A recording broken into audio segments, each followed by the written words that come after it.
In the middle of the night on November 14th, 1995, the cold wind was biting. Beijing bus number 375 slowly pulled out of the Yuanmingyuan terminal. It was the last bus of the day, and because it was too late, there were not many passengers along the way. There was only one driver and one conductor on the bus. It was only after driving all the way to the south station of Yuanmingyuan that four people came up from below, namely a young couple, a young man, and an old wheel. After getting on the bus, the young couple invited you to sit in the double-row seat behind the driver, while the young man and the old wheel sat in the single-wheel seat next to the door.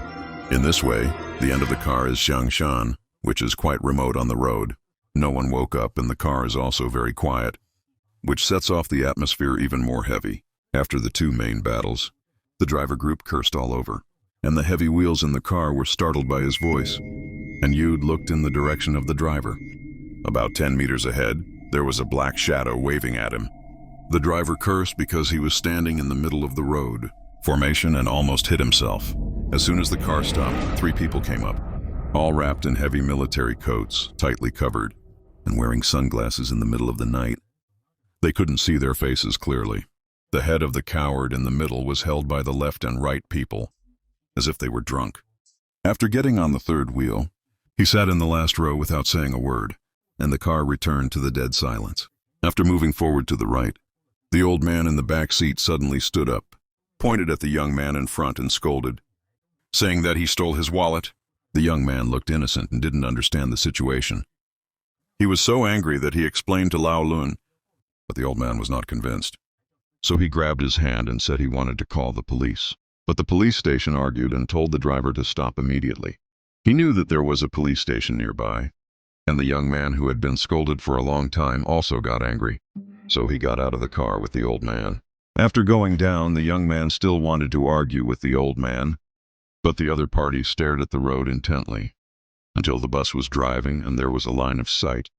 And then he said to the young man, "I just saved your life."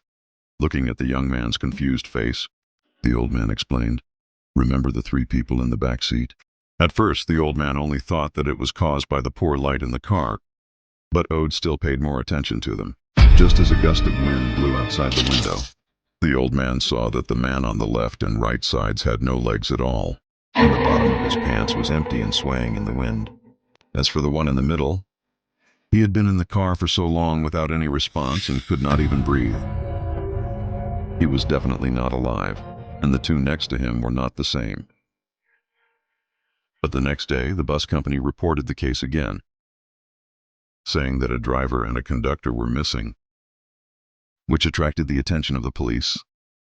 They searched for a day along the 375 route, but found nothing. Finally, the people of Lising reported that the bus was found near the Mian Reservoir.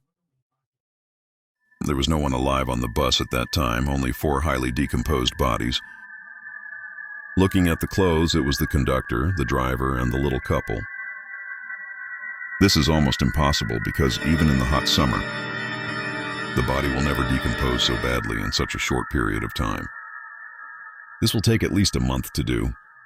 What is even more incredible is that the major surveillance cameras along the way did not capture the 375 bus, and he seemed to have appeared here out of thin air, even if he came through some rough and unmonitored path.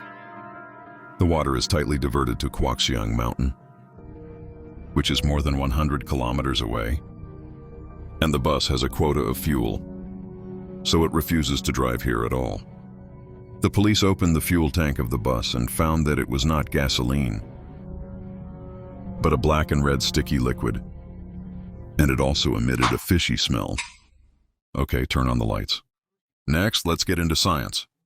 Bus number 3275 has been circulating on the internet for a long time, and it has even been rated as one of the top 10 supernatural events in China.